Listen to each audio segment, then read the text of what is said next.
मङ्गलं भगवान् वीरो मङ्गलं गौतमो गणी मङ्गलं कुन्दकुन्दाद्यो जैनधर्मोऽस्तु मङ्गलम् सर्वमङ्गलमाङ्गल्यं सर्वकल्याणकारकं प्रधानं सर्वधर्माणां जैनं जयतु शासनम् जैनं जयतु शासनम्।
महावीर स्वामी भगवान के परम पूज्य आचार्य भगवान श्री पूज्यपाद स्वामी जी महामनिराज जी की परम पूज्य आचार्य गुरु शिवराज सागर जी महाराज जी की परम पूज्य आचार्य गुरु शिव निश्चय सागर जी महाराज जी की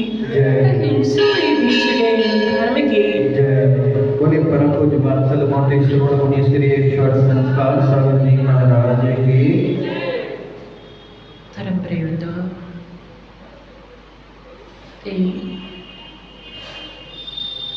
भगवान आप सबके जीवन के सौभाग्य और पुण्यमय क्षण है जिन क्षणों में जीव इन 5 इंद्रिय विषय बोधकों की भौतिकता की चकाचौंध में भाग रहा है, ऐसे क्षणों में आप सब देवादिदेव भगवान पारशुनाथ स्वामी के चरणों में बैठ करके जिनेन्द्र भगवान की देशना को इष्टोपदेश ग्रंथ के माध्यम से आचार्य भगवान पूज्यपाद स्वामी को आप यहाँ पर सुन रहे हैं, जान रहे हैं और अपने जीवन में उतारने का पुरुषार्थ करते अपने जीवन को दंड बना रहे हैं। तो हम यहाँ 6वें नंबर की कारिका के माध्यम से यहाँ इंद्रिय जनित जो सुख है और जो दुख है वो भ्रांति मात्र है, क्योंकि जीव अज्ञानता से या मिथ्यात्व के कारण इन क्षणिक जो कर्मजनित सुख और दुख का वेदन होता है उसको प्राप्त करके ये जीव सुख के वेदन में अपने स्वरूप को भूल करके उसमें तल्लीन हो जाता है और दुख का उदय आता है, उसका वेदन होता है। तो ये संक्लेश परिणाम करने लगता है। ये सब जो है पराधीन है, कर्म आश्रित है, क्षणिक और कल्पना मात्र है। तो सम्यक दृष्टि जीव उसमें दोनों स्थितियों में संभाव को धारण करता है, आकुल व्याकुल परिणाम नहीं होने देता है, जिसके कारण वह अपने कर्म को निर्जीर्ण करके अपने स्वभाव को प्राप्त कर लेता है। तो विचार करना चाहिए जो इंद्रिय जनित जिस संसार में जो सुख है, चाहे वो देवकृत हो चाहे मनुष्यों के हो, वो कैसे है? खारे जल को पीने के समान है। जिस प्रकार से खारा जल पीने से प्यास बुझती है, नहीं बुझती है और प्यास बढ़ती जाती है, उसी प्रकार से ये 5 इंद्रिय के विषय भोगों को भोगने से इस जीव को तृप्ति होती है, संतुष्टि होती है? नहीं होती है, अतृप्ति होती जाती है, असंतुष्ट होता है, व्याकुल होता जाता है और उनके माध्यम से संक्लेश परिणाम करता हुआ कर्म का बंद करता जाता है। सोचता है इन भोगों को भोगने से तृप्ति हो जाएगी। भोजन में पढ़ते हैं, सोचा करता हूँ भोगों से मुझे जाएगी, इच्छा ज्वाला परिणाम निकलता है मानो पावन में घी डाला।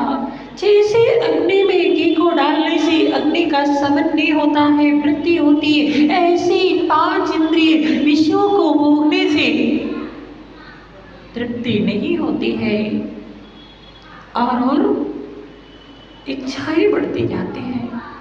ऐसे आतृप्ति कारक आकुलता को देने वाले कर्म बंध के कारण और बहुत ही परिश्रम और विकल्प संक्लिष्टता से उत्पन्न होने वाले, और जब उत्पन्न भी कदाचित पुण्य से हो भी जाते हैं तो तृप्ति नहीं होती है, उसमें आतृप्त होता है। और जैसे आतृप्त होता जाता है फिर उसके बाद जब वो छूटने लगते हैं कैसी स्थिति बनती है? संक्लेश परिणाम होते हैं, आकुल व्याकुल परिणाम होते हैं। और जब उसका विपाक उदय में आता है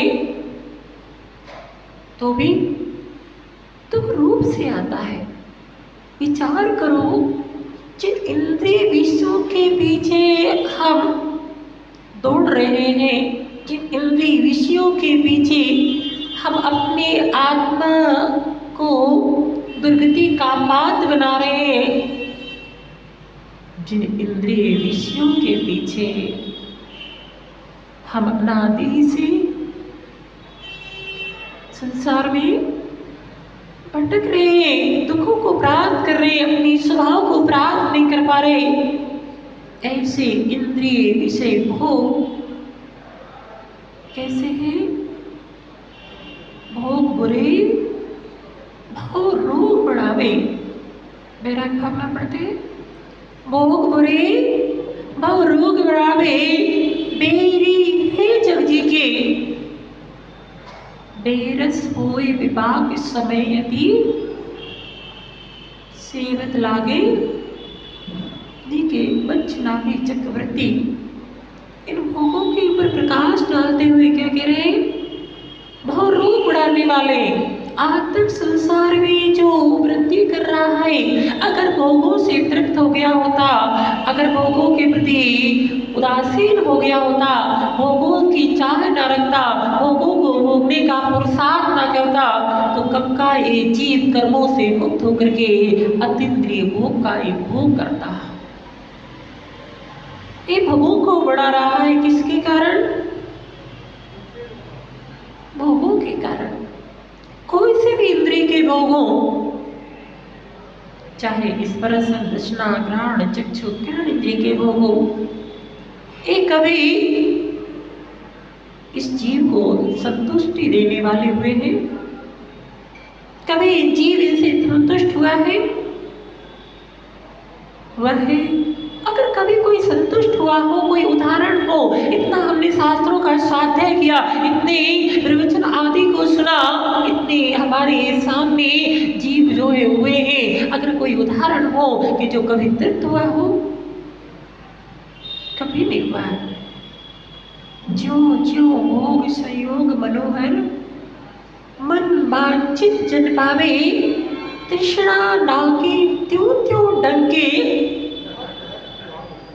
लहर जहर की आवे। जितने जितने इस जीव को भोगों की पुण्य के उदय से प्राप्ति होती जाती है, उतनी उतनी तृष्णा बढ़ती जाती है। चक्रवर्ती जैसा पुण्य जीव, इतने विशाल भोगों को भोगने वाला कौन सा चक्रवर्ती? सुभोग चक्रवर्ती। कौन? सुभोग चक्रवर्ती, जिसके पास कितने विशाल भोग थे, हमारी कल्पना से भी परे। हम पढ़ते हैं बस से सोचते हैं इतने भोग होते हैं, कल्पना से परे है हमारे। सोचो इतने भोग होने के बाद में भी वो दुर्गति का पात बना, तो किसके कारण बना? कभी सुभोग चक्रवर्ती के चरित्र को पढ़ा है, उसके बारे में पढ़ा? उसके पास कौन सी कमी थी?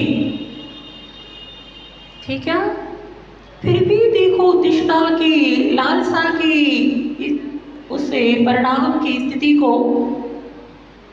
कि वह कैसे विपरीत पुरुषार्थ को उस भोगों की चाह को लेकर के किया और मृत्यु को प्राप्त होकर के बेचारा 7वें नरक के दुखों की, और वहां दुखों यातनाओं को सहन कर रहा है।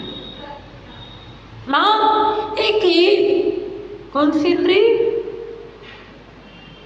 रसना इंद्रिय होता है, कंट्रोल रसना इंद्रिय पर है।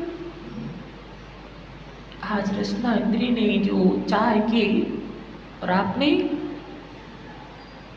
उसकी पूर्ति कर दी। चलो पूर्ति कर दी तो ऐसा हो कि चलो अब इच्छा पूरी हो गई हो, होती है? कभी नहीं होती है। इच्छाएं बढ़ती जाती हैं। जितना जितना आप इसकी पूर्ति करते जाओगे, उतनी उतनी उसकी इच्छाएं बढ़ती ही जाती हैं। कभी तृप्त नहीं हुआ। अग्नि में जैसे ईंधन डालने से अग्नि कभी तृप्त नहीं होती है, ऐसी ये इंद्रियां है, इंद्रिय रूपी अग्नि। इन भोगों को जितना भी आप देते जाओगे, इनके विषय भोगों को, उतने ही बढ़ते जाते हैं। इनको कंट्रोल करने का पुरुषार्थ करो। क्या करना चाहिए? नियंत्रण करना चाहिए। और नियंत्रण कर लिया तो यही इंद्रिया जो तुम्हारे लिए दुर्गति का कारण बने हैं, यही इंद्रिया जो तुम्हारे लिए दुख का कारण है, यही इंद्रिया आपके लिए सुख का कारण बन जाएंगे। अच्छा, एक बात बताओ, महाव्रत आदि, संयम आदि को धारण करने की योग्यता किस जीव में होती है? अब आत्मा में तो होती है जो पंचेंद्रिय होता है। अगर आप मनुष्य होकर के और आपकी एक इंद्रिय भी खराब है, वैसे द्रव्येंद्रिय तो होती है, वो काम नहीं कर पाती है। इंद्रिया तो पांचों ही होती है मनुष्य की। अगर एक इंद्रिय भी क्या हो जाती है? खराब हो जाती है, तो वही जीव संयम को धारण कर सकता है? नहीं कर सकता है। और जिनकी विकलेंद्रियां हैं मनुष्य को छोड़ करके, क्या वो संयम को धारण कर सकता है? पांचों इंद्रियों का होना अनिवार्य है। और पांचों इंद्रिय व्यवस्थित हो तभी जाकर के वो संयम के धारण करने की पात्रता रखता है। इंद्रिय की हीना दिखता है तो भी वो संयम को धारण नहीं कर सकता। अब इंद्रियां खराब है। कभी आप लोगों ने सूरदास जी का नाम सुना हो? सुना है? ऐसे क्यों बनते हैं कि सूरदास जी बचपन से जो है अंधे नहीं थे। क्या नहीं थे? बचपन से अंधे नहीं थे। ऐसा कहा जाता है कि वो जिस वस्तु को देखते थे, जिस पर उनकी दृष्टि जाती थी, वो देख करके उनके भाव कैसे हो जाते थे? खराब हो जाते थे, विकृत हो जाते थे। और उन्होंने सोचा कि जो आँख हमारे लिए परिणामों को खराब करने में निमित्त बन रही हैगी, अगर इसको खराब तोड़ दो तो फिर कहते ना रहेगा बांस, ना बजेगी बांसुरी। मगर आप लोग ऐसा भी करना करें। उन्होंने उस जो है आंखों को अपने हाथों से फोड़ दिया। आंखों को तो फोड़ दिया, मगर अंदर की जो वासनामय थे उसको समाप्त नहीं कर पाए। इसलिए इंद्रिया खराब नहीं है, इंद्रियों को दोष नहीं देना। इंद्रिया नहीं होगी तो भी जीव संयम को धारण नहीं कर सकता। इंद्रिया कम होगी, हिनाने होगी तो भी नहीं कर सकता है। और इंद्रिया है, अगर दुरुपयोग किया विषय भोगों की, इनकी चाह में, इनकी इच्छाओं की पूर्ति में लग गए तो भी आत्मा का कल्याण हो सकता है? नहीं हो सकता है। विचार करें, इंद्रिया आपके जो है अगर इनको वश में कर लिया तो आपके मित्र के बाद ही ये काम करेंगी। और एक इंद्रियों को वश में नहीं किया तो यही इंद्रिया आपका शत्रु का काम कर रहे हैं। दोनों काम करते हैं। ये इंद्रिया आपके मोक्ष मार्ग में, संयम को धारण करने में, आत्म कल्याण में सहकारी कारण है कि नहीं है? बगैर इनके संयम को धारण नहीं किया जा सकता है। और इनके अधीन हो गए यानी यही इंद्रियां आपको जो है कहाँ ले जाएंगी? दुर्गति में। जैसे स्वभाव चक्रवर्ती को वो इंद्रियों के वश में नहीं हो पाया, इतने भोगों को पाकर के तृप्त नहीं हो पाया और अतृप्ति के कारण कैसा गलत पुरुषार्थ कर बैठा और मृत्यु को प्राप्त होकर के बेचारा बच्चे विषम नारद सैनतधारी था। कौन सा सैनत था? बच्चे विषम नारद सैनत था। जो सैनत प्रथम भरत चक्रवर्ती का था वही सैनत उस चक्रवर्ती का था। जो विषय भोग नवनिधि आदि भरत चक्रवर्ती के पास थी, वही सारी की सारी संपत्ति निधि आदि उसके के पास थे सारे भोग थे, एक ने भोगों को जो है त्याग कर दिया, इंद्रियों को वश में कर लिया, इंद्रियातीत सुख का वेदन कर रहा है, और एक इंद्रियों के वश में हो गया, इंद्रियों के भोगों में तल्लीन हो गया। वो बेचारा नरक की वेदनाओं को, अभी कहाँ पर है वो? 7वें नरक में है, वहां नरक की वेदना को सह रहा है। किसके कारण? इंद्रियों के कारण। विचार करो, हमें इन इंद्रियों के बस में है। अगर कोई ऐसा है कि जिसकी एक इंद्रिय भी बस में हो, एक इंद्रियों को जीत लिया हो, आप लोगों ने वो उदाहरण पढ़े होंगे, स्पर्श आदि इंद्रियों में, एक इंद्रियों के वशीभूत होकर के जीवों की क्या दशा? स्पर्श इंद्रिय में हाथी, रसना इंद्रिय में पीछे चित्त बना है, मछली मछली, रसना इंद्रिय में, घ्राण इंद्रिय में घोड़ा, चक्षु इंद्रिय में पतंगा, और कर्ण इंद्रिय में हिरण भी है और सिर भी है। अब विचार करो, एक ही मां एक एक इंद्रिय के वशीभूत हुए थे, एक इंद्रिय के कारण उनकी कैसी दशा है।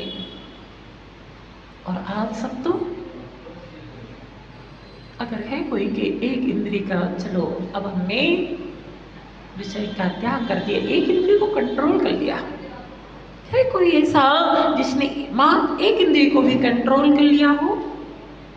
एक इंद्रिय के आप भोग को कभी कभी नहीं भोगते हो? प्रति समय, हर समय आपके पांचों इंद्रियों के विषय भोग चल रहे, तो यानी अब विचार करो कि इस हमारी आत्मा की क्या स्थिति होगी, क्या हमारे जीवन का होगा। इसलिए ज्ञानियों, इंद्रिय जीवनो, इंद्रियों के दास मत बनो। कहते ना, किंकर से कुकर, किंकर से कुकर अच्छा श्रेष्ठ है। किंकर जानते? दास, किंकर ने दास, कुकर ने पक्षी। अरे दासता से अच्छा जो है वो पक्षी है कि जो है उसको थोड़ा बहुत मिल गया मगर उसमें स्वतंत्र है, संतुष्ट है, सुखी है। नहीं भी मिला है तो भी वो सुखी रह सकता है। मगर जो किंकर है, दास बना हुआ है, वो हर समय सब कुछ प्राप्त होने के बाद में भी वो दासता के कारण कैसा रहता है? दुखी रहते हैं। जो एक का दास होता है वो कितना दुखी है, और आप तो पांच पांच इंद्रियों के दास है ज्ञानी। विचार करने वाली बात है। फिर भी हम जो है खुश दिखते हैं, है खुश कि नहीं है? ओहो, हमारे पास पांचों इंद्रियों के विषय हैं, हमारा पुण्य है, हम पांचों इंद्रियों का विषयों का भोग कर रहे, क्या हो? पुण्यशाली हैं। यानी ये पांचों इंद्रियों का मिलना पुण्य का कारण है। मगर इन पांचों इंद्रियों को पा करके उसके भोगों में लग जाना, ये तुम्हारा पाप का उदय है, पाप का कारण है। उन इंद्रियों को पा करके उनको बस में कर लोगे तो यानी आप इंद्रियातीत, जिनेंद्र भगवान जिनकी आप आराधना करते हो वो बन जाओगे। लोग बात भले ही कहते हैं बस की नहीं, अगर वास्तविकता में देखा जाए तो वो बस की तो है, मगर वो इंद्रियों का दास बना हुआ है। इसलिए वह स्वतंत्र होने का पुरुषार्थ नहीं कर पा रहा है, अपनी आत्मा के हित का पुरुषार्थ नहीं कर पा रहा है। कह देता है महाराज क्या नहीं है, बस की नहीं है। बस की तो है, इंद्रिय विषय भोगों को भोगने की कितनी सामर्थ्य सामर्थ्य कितनी बस की है, और उनको बस में करने की। कैसा जीव होता है, भोला जीव होता है। देख करके मुझे तो ऐसे जीवों के प्रति देख करके करुणा आती है। आप लोगों को नहीं आती है अपने ऊपर करुणा? नहीं आती है, नहीं आती है। दूसरों के ऊपर आती है, इंद्रियों के ऊपर आती करुणा। अरे उसको उसकी इच्छा हुई, इच्छा को किसी की रोकना नहीं चाहिए, इच्छाओं का दमन नहीं करना चाहिए, इच्छाओं को समन करना चाहिए। करुणा आती है किसके ऊपर? इंद्रियों के ऊपर कि अपने ऊपर? क्यों ज्ञानी? अपने ऊपर नहीं आती, इंद्रियों के ऊपर करुणा आती। अपने ऊपर करुणा अगर आई होती तो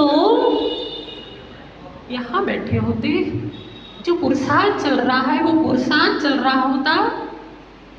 जितनी भी भक्त जीवे इस मोक्ष मार्ग पे बड़े हुए हैं, उनकी क्या इंद्रियां का अपने विषयों की और प्रेरित नहीं करती, विषयों की चाह नहीं करती, दमन कर दिया उन्होंने। उनको जो है कंट्रोल कर दिया, देना बंद कर दिया। आचार्य मुकुंद सागर जी बोलते थे कि अगर आप कोई वस्तु जो आप ले रहे, सेवन कर रहे, उसका त्याग नहीं हो रहा है, कोई बात नहीं, मगर सबसे बड़ा त्याग है कि अगर आप कोई वस्तु का सेवन कर रहे और वो सेवन करते हुए वो इंद्रिय कह रही हो आनंद आ गया। क्या गया? आनंद आ गया। जब आप किसी रसना इंद्रिय के विषय भोगों का सेवन करते हैं तो ऐसे नहीं उदास मन से करते हो, कैसे मन से करते? आनंद आ गया, आनंद आ गया। तो क्या करते? और दो। क्या करते? और लाओ। आपने जिस वस्तु को खाया, जीभ पर रखा, जीभ रसना इंद्रिय ने कहा आनंद आ गया, और तुरंत मन बोला और लाओ। आप क्या करते? और लाओ। आचार्य श्री कहते हैं आप खा रहे सहज में, कोई बात नहीं, जैसे आपने उस वस्तु का सेवन किया, इंद्रिय ने कहा आहा आनंद आ गया, और लाओ, उसी समय उस पर विराम दे दो। ये सबसे बड़ा आपका त्याग है, आपकी सबसे बड़ी साधना है। और आप तो और लाओ, यानी अब जैसे इंद्रिय ने विषय की इच्छा की, आपने उसकी पूर्ति की, उसने और जो है इच्छा की, और अज्ञानी जीव उसकी पूर्ति में लग जाता है। यानी वही इंद्रिय जो है आपको ऐसा कर्म का बंध कराती है कि आपको जाकर के सीधा कहाँ पटक देती है? स्वर्ग में ले जाती है, मोक्ष को ले जाती है। कहाँ ले जाती है? बोलो ज्ञानी हो। अर्पित कहाँ ले जाती है? विचार करो। जब एक इंद्रिय के बस हुआ वो जीव हाथी नहीं करते विचार, जंगल में स्वतंत्र विचरण करता है। कभी वो ये नहीं कहता है कि आपके पास आकर के कि हमें खाने के लिए दे दो, याचना करता है, आपके हाथ जोड़ता है, नहीं, जंगल में विचरण करता है, स्वतंत्र रहता है। मगर वो ऐसा ताकतवर जीव भी उस स्पर्श इंद्रिय के बस कैसे बस में किया जाता है, उसको सबको ज्ञान है। यानी ये पढ़ो, विचार करना चाहिए कि ऐसा ताकतवर जीव जो जंगल में रहता है, बेचारा घास फूस खाता है, बहता हुआ पानी मिल जाए तो ग्रहण करता, नहीं मिले तो बेचारा कभी देखा होगा, कभी जंगल में विचरण करने वाला हाथी, उसकी आंखों पे दिखना कभी आंसू नहीं दिखते, भले ही भूखा हो, आंसू बहते हुए नजर नहीं आते। और जो दूसरों के अधीन हो जाता है, देखना पंचकलनिक में देखे होंगे, बेचारे आंसू बहते हैं, वहां पर परमानेंट क्या बन जाते हैं?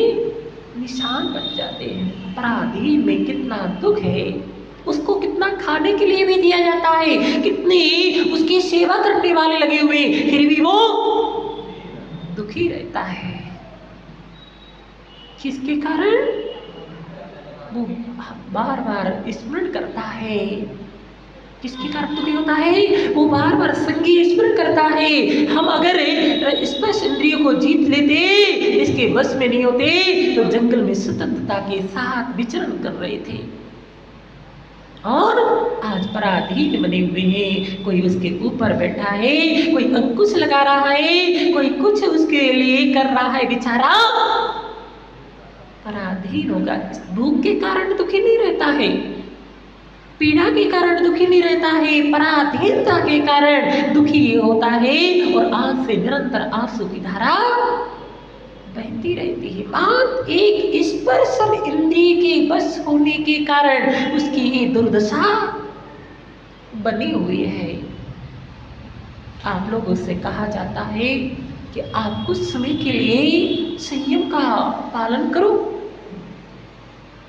हमारे पास आते हैं, उनसे कहो भैया एक काम करो, अब तुम्हारी एज थोड़ी सी लंबी हो गई है कि अब तुम थोड़ा सा संयम का पालन करो। समझते हैं ना संयम? ओह महाराज, राजस्थान की बात है, भीलवाड़ा की, अब तो वो व्यक्ति नहीं है, वहाँ पर चातुर्मास के बाद में जब पीछे परिवर्तन का समय है तो उसमें फॉर्म भरा जाता है। तो करीब जो है उस व्यक्ति की एज 70-75 साल की होगी, और उससे कहा कि चलो, अच्छा मुनि भक्त था, अच्छी भक्ति करता था, रोज आता था कि चलो उनको पीछे दे, तो संयम का उपकरण है, संयम वाले को दिया जाए। तो संयम की बात आई तो बोले महाराज जी आप जितना जो कुछ है दान पुण्य करने के लिए कहो हम कर सकते हैं, मगर संयम नहीं हो सकता है। एज क्या है? 75-80 साल की एज है। कैसी स्थिति है आज इंसान की? अनकंट्रोल, कोई संयम नहीं। पहले के समय के लोग विवाह आदि भी करते थे, उसमें भी उनका उद्देश्य क्या होता था? अपनी संस्कृति को, अपनी संतान जो है कुल की वृद्धि करने का पुरुषा, उनमें संयम पूर्वक जो है विषय भोगों को भोगा जाता था। और आज क्या स्थिति है? असंयम इतना है, और संस्कृति की वृद्धि के लिए कहा जाए, ओ अगर उनसे कहो भैया 3 संतान 4 संतान को जन्म देना है, ओ ऐसा आश्चर्य होता है, महाराज कैसी बात कर रहे हैं आप? आश्चर्य होता है। पहले की अपेक्षा भोगों में वृद्धि है, कितना भोगों में आसक्त है, और मगर जिस उद्देश्य को लेकर के विवाह किया जाता है, असंयम का वो किया जाता है, वो उद्देश्य तो उससे दूर है। बच्चे भी आजकल के तो और पढ़े लिखे इतने आगे बढ़ गए, तो वो कहते हैं बच्चों को जन्म ही नहीं देना, चलो बाद में इतनी प्रॉपर्टी है, कोई बच्चा को क्या कर लेंगे, गोद ले लेंगे। कौन चक्कर में पड़ेगा? ना संभालने के लिए समय है, ना किसी चीज के लिए। कितना असंयम हो गया है, यानी सोचो उन जीवों की क्या दशा होगी। आप जानते हैं कि एक बार असंयम का वो करने से, संयम का सेवन करने से कितने जीवों की विराधना होती है? कितने जीवों की विराधना होती है? 9 कोटि। 9 कोटि यानी 9 करोड़। और आप कितने असंयमय जीवन को बिता रहे हैं, कितने जीवों की विराधना हो रही, पता ही नहीं है। हम तो इसलिए आपको बता रहे हैं कि आप विचार करो कि हमारे पास कितना असंयम है। एक इंद्रियों के बारे में विचार करो, आप विचार करो कि इतना असंयम है, इतने पाप का अर्जन हो रहा है, तो हमारे जीवन रूपी गाड़ी का क्या होगा, कहाँ जाएगी? सोचने को मजबूर हो जाओ, सोचना कि हम क्या कर रहे हैं। हम अपने आप को क्या बोलते हैं? हम जैन हैं। कौन है? हम जैन हैं। और जैन का मतलब होता है जो जिनेंद्र भगवान, जिन्होंने जिनेंद्रियों को जीत लिया है, हम उनके भक्त हैं। हम जिनेंद्र भगवान के भक्त हैं। कौन से भक्त हैं? महंत यहाँ पर आकर के थोड़ी सी क्रिया कर ले, मगर उन्होंने जो आपको उपदेश दिया है, जो मार्ग आपको बताया है, उसका हम कितना अपने जीवन में पालन अनुसरण करते हैं। स्वतंत्रता दिवस पे हम विचार कर रहे थे, मेरा समय निकल गया था, नहीं बोल पाए। लोग क्या कहते हैं? हम स्वतंत्र भारत के स्वतंत्र नागरिक हैं। कौन है? स्वतंत्र भारत के स्वतंत्र नागरिक हैं। स्वतंत्र नागरिक, परतंत्र नहीं कहती। आज स्वतंत्र भारत को उन वीरों ने, उन महान जो है वीरों ने इस देश को आजाद करवा दिया, आपको आजाद कर दिया। आप जो है तन से तो आजाद हो गए, मगर इंद्रियों के दास बन गए। कौन है स्वतंत्र? स्वतंत्र वो है जिसने इंद्रियों को जीत लिया, वो स्वतंत्र है। देह को भले ही परतंत्र मानतो आचार्य भगवान को, पर जो है देह से जंजीरों से कस दिया था। आप देख रहे हैं कि वो परतंत्र नहीं, यानी वो स्वतंत्र है। आपको बाहर से दिख रहा है कि वो परतंत्र हो गए, मगर इंद्रियों को जीत लिया, वो स्वतंत्र है। आप बाहर से दिख रहे कि हम स्वतंत्र हो गए, मगर आप सबसे बड़े परतंत्र बने हुए हैं, दास बने हुए। किसके बने हुए? इंद्रियों के दास बने हुए परतंत्र है। देश आजाद तो हो गया, मगर आप कभी अभी तक परतंत्र ही बने हुए हैं। स्वतंत्र तो वो है जिन्होंने इंद्रियों को जीत लिया है। परतंत्रता में कभी सुख नहीं है, स्वतंत्रता में सुख है। मेरी रात देखो, इंद्रिय जी है। और कभी दास में कभी ये नहीं कहते हैं कि हमारे लिए ये बना करके आप जो है खिलाओ, कहते कभी जो मिलता है वो भी अनासक्त होकर के, वो भी अपनी जितनी हमारे लिए आवश्यकता है, जितनी हमारे लिए जो है संयम में उन कारण निमित्त कारण बने, उतना ही जो मिलता है।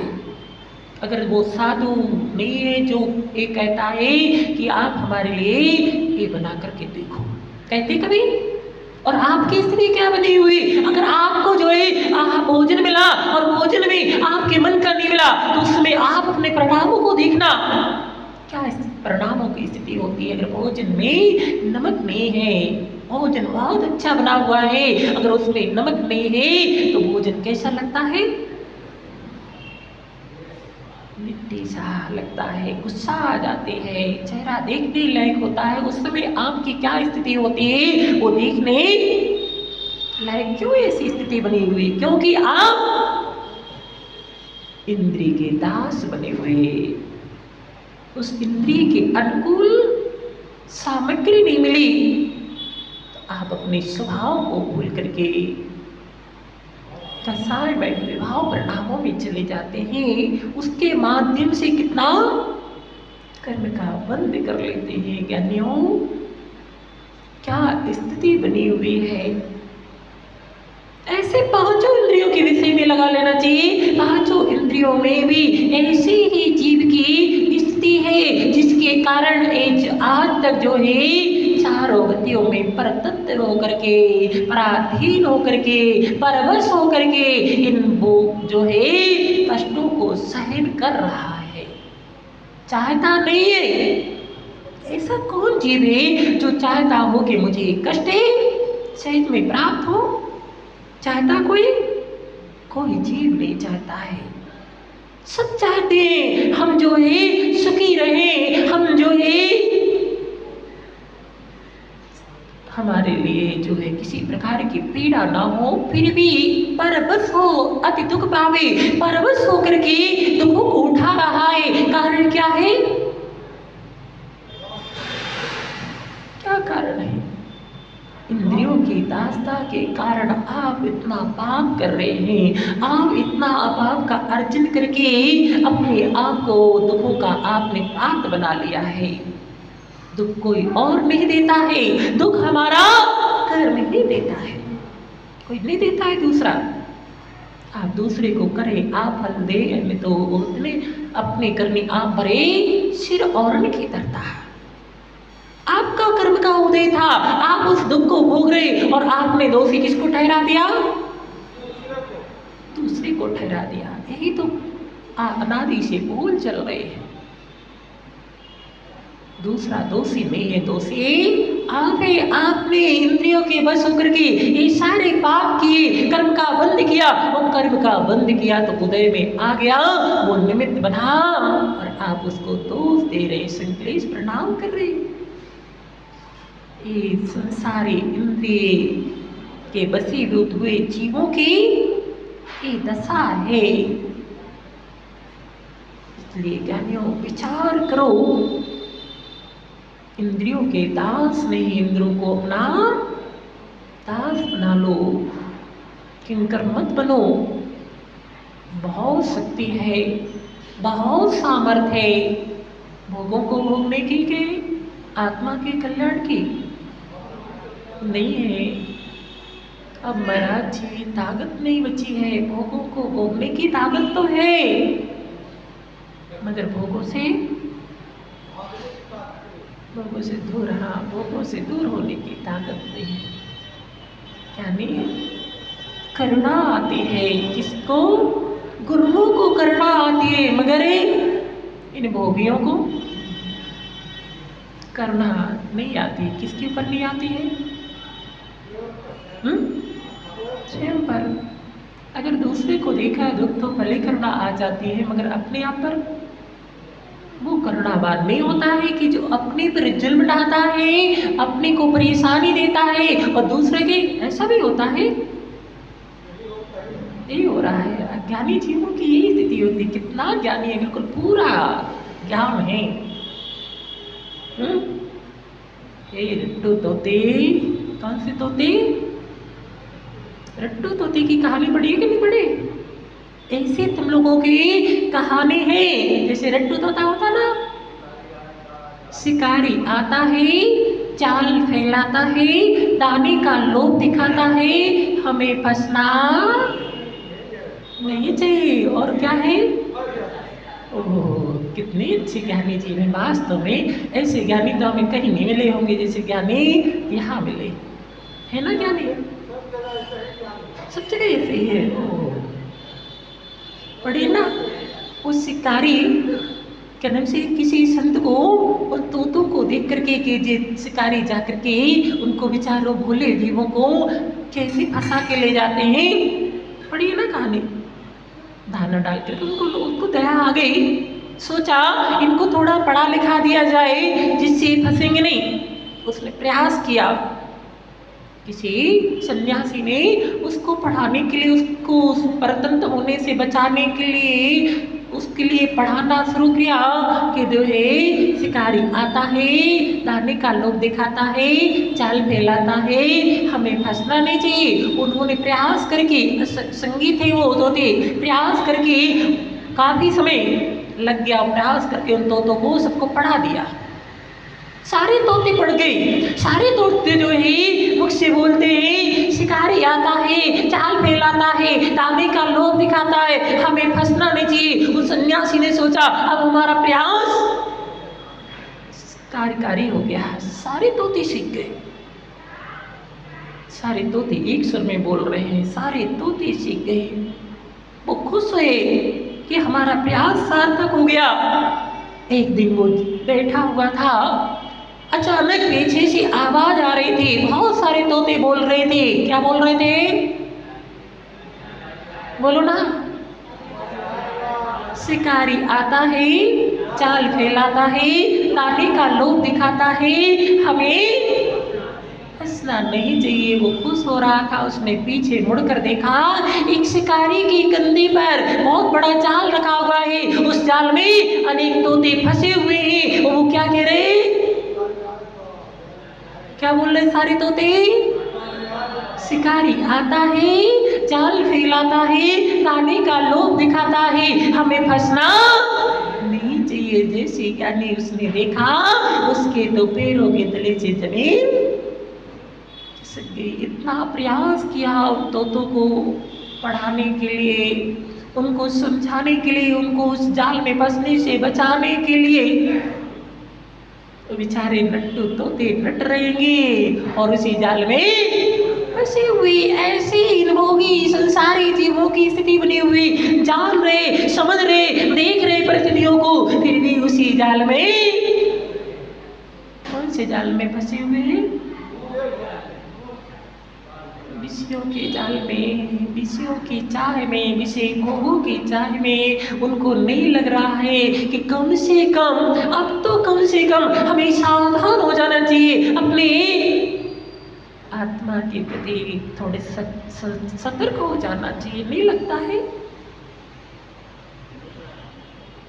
रट्टू तोते बने हुए हैं, वो तो फिर भी ऐसा तोता है कि अगर उसको पिंजरा खुला मिल जाए, फंसे हुए उनको हलवा पूड़ी और सोने की पिंजरे में भी बनवा करके बैठा दो, अच्छी देख रेख हुई हो रही, फिर भी उसकी दृष्टि कहाँ होती है? उस तोते की दृष्टि उस जाल में, उस जाल में वो गेट होता है ना, उस गेट पर उसकी दृष्टि होती है कि कब खुले और कब हम आजाद हो जाएं। मगर समझ में नहीं आता ये तोते कैसे हैं कि स्वतंत्र हो भी सकते हैं, उनके पास सामर्थ्य भी है, फिर भी उसी में फंसे हुए हैं। जिससे सपेरा होता है ना, सांप होता है, जब वो बीन की आवाज, मधुर संगीत की आवाज सुनता है ना, वो अपने आप को भूल जाता है और नाचने लगता है, पराधीन होकर के जो है उस टोकनी में बैठ जाता है।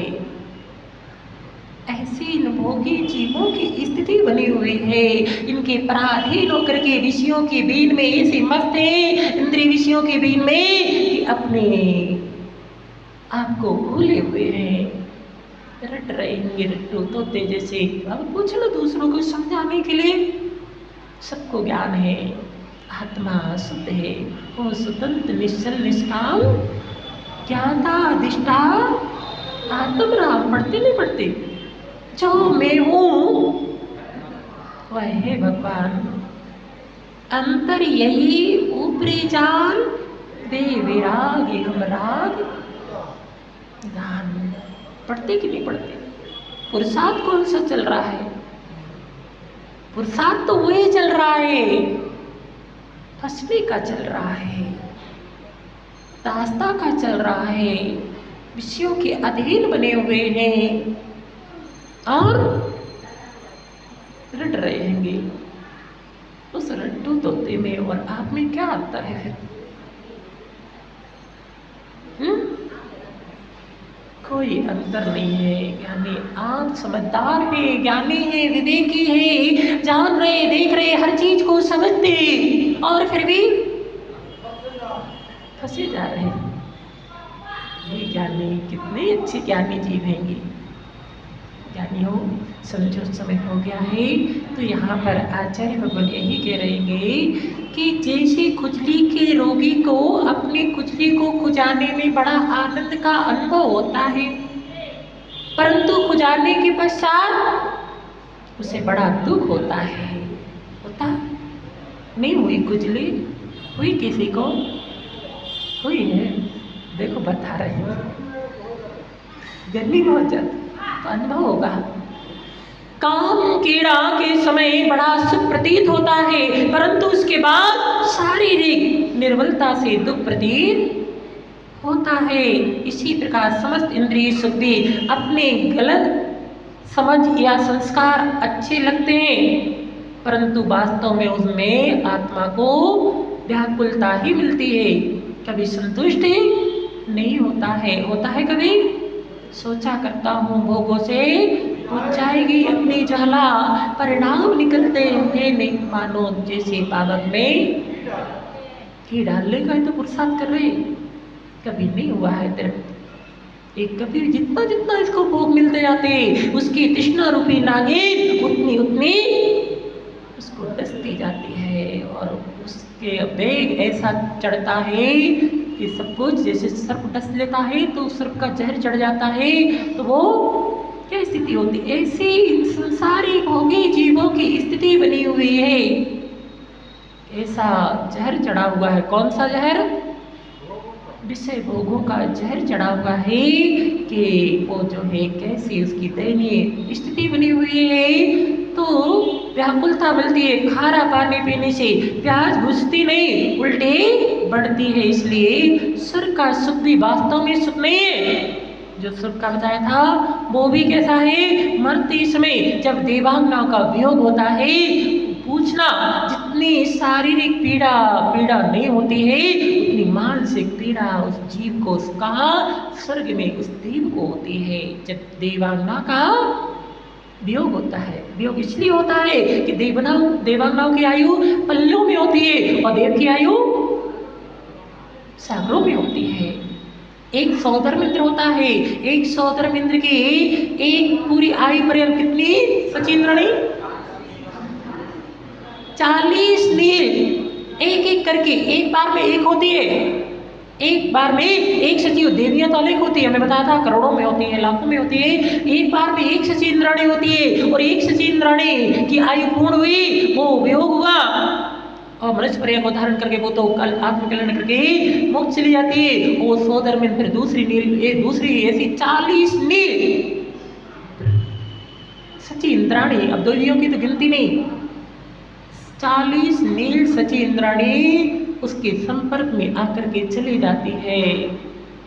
अब सोचो उसका वियोग का दुख, आपके संयोग में थोड़े समय के लिए भी कोई आता है तो कितना वियोग होता है, उसके भी वियोग होता है, कितना संक्लेश प्रणाम के माध्यम से कर्म का अर्जन करता है। मगर वो तो समय दृष्टि होता है, सामभाव को अन्य देवों के साथ एक स्थिति होती है, वो आकुल व्याकुल रहते, संक्लेश परिणाममय रहते और वहां से चल करके पुनः ठीक संसारी होते हैं। इस समय अर्थात वियोग होते समय जो दुख होता है देवों को भी व्याकुलता देता है। ऐसे यानी ये इंद्रिय विषयों का स्थिति बनी हुई कि आते हैं तो भी दुख देते हैं, उत्तर आ जाते हैं तो आतृप्ति के कारण दुख देते हैं, जब छूटने लगते हैं तो आकुल व्याकुल होता है और जब उसका विपाक हृदय में आता है तो दुखमय ही होता है। ज्ञानी जीव ऐसे दुखमय इंद्रिय विषयों से जो है विरक्त होकर के अपनी आत्मा के कल्याण में लगता है और अज्ञानी ऐसे दुखमय इंद्रियों के विषयों में आसक्त होकर के अपना सर्वस्व नष्ट करके दुर्गति का पात्र बन जाता है। इसलिए यानी इंद्रिय के विषय भोग जो है कैसे है? भ्रांति मात्र है। ऐसे भ्रांति दुखमय भोगों को छोड़ने का प्रयास करके अपनी आत्मा के कल्याण का पुरुषार्थ करो। बोले देवादिदेव जय श्री चिंतामणि पारशुनाथ भगवान की। मिथ्यातम नाश वे को ज्ञान के प्रकाश वे को आपा पर भास वे को भानु सी बखानी है। छहो द्रव्य जान वे को बंध विधि भान वे को स्वपर पहचान वे को परम प्रमानी है। अनुभव बताए वे को जीव के जताए वे को काहू ना सताए वे को भव्य और आनी है। जहाँ तहाँ तार वे को पार के उतार वे को सुख विस्तार वे को यही जिनवानी है।